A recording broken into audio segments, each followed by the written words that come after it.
কিভাবে হযরত ইমাম গাজ্জালি বলেন নবীর পেগম্বরের রাস্তা বেশি বেশি করে দরুদ পড়ো আর নবীর জীবনী পড়ো। যদি জীবনী পড়তে না পারো, যারা জীবনী বলে তাদের কাছে শোনো।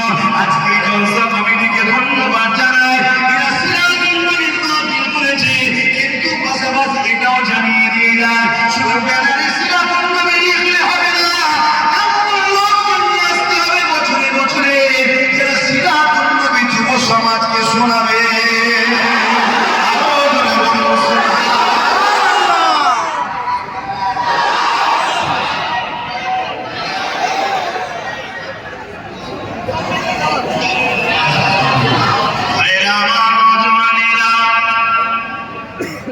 আওয়াজ মাইকে বুঝতে পারছেন, অসুবিধে হচ্ছে।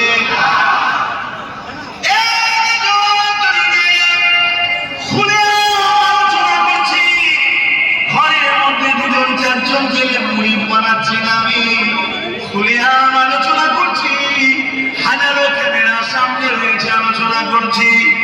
পৃথিবীর পরিমাণ আমল করলো, নামাজ পড়লো, রোজ রাখলো, দাঁড়িয়ে রাখলো, টুপি পড়লো, 500 মসজিদ বানালো, পৃথিবীর কাবা ঘরের মধ্যে ঢুকে গেল, কাবা ঘরের ভিতরে কেউ সিজদা দিবার চান্স পেয়ে গেল, বাহাতির যেটা কাবারই অংশ ওই দেবতার মরণ হলো।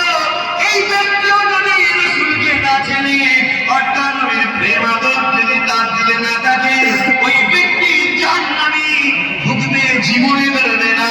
কারণ আমার আল্লাহ কাবাকে কাবা বানিয়েছে মুহাম্মদ রাসূলের ওসিলা।